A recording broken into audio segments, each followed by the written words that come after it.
PCIT and considering the preparatory empathy triangle. I want to first consider the stages of development, specifically with Christopher. He is in industry versus inferiority. He's really developing the social skills, emotional skills that he is seeing modeled by his parents, specifically his mom, Allison, since she now is a stay-at-home mom, and for his classmates, since he has not been in preschool before. So taking that into consideration. The demographics, it'd be important to consider that Allison is an African-American mom, and she also had lost her mom at a young age, which has led to her feeling really not necessarily qualified per se. And considering maybe that there is some experience that Allison has due to her ethnicity. So considering that. The stage of service would be towards the end. So they've already really worked on strengthening engagement with the therapist and strengthening the relationship with the child and the adult. The first stage being making sure that the child is directing the play, that there's one-on-one and specific techniques where the parent is reflecting back what the child is saying, giving encouragement, not giving direction, so staying away from board games, but doing things that the child wants to do and interacting on their kind of playing field. So for me to tune in, I think it'd be really important, specifically because you are very much in the moment with this particular model.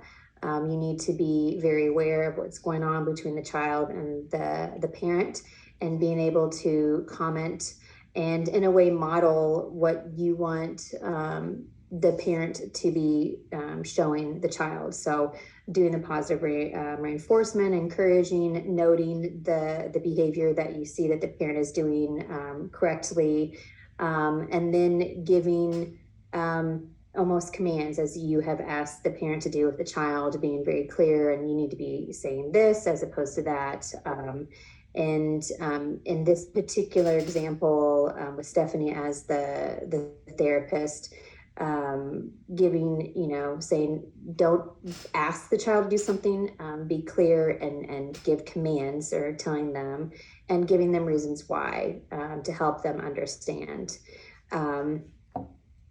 It's always important to consider what's going on in the world of the family. Specifically, the mom has lost her job, and the father, who was the primary care provider for Christopher, he is away now working, and so that dynamic has shifted, and it's kind of a new area for all of them, and requires adjustment. So really considering how that really has affected Allison to not be around peers as much, reestablishing herself as a parent with Christopher, and then finally tuning in with the client. It was very evident that Allison was a little bit frustrated. She was trying to get Christopher for a nap, so tuning in to that in particular.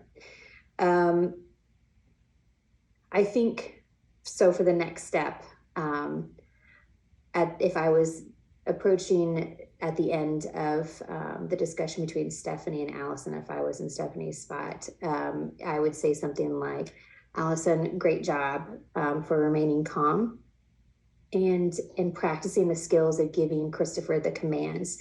As I mentioned before, routine is key. And you're setting that stage today. You're making sure that he's getting his nap in, you're explaining why, make sure that it is consistent every day, the nap time, so that there's no confusion, and make sure that you're getting that one-on-one time, that you're spending it for him to direct it, and that you are getting that chance to really engage on his level and encourage him throughout that play. And after that is built, and giving that opportunity to really connect in that way, then making sure that you give the commands.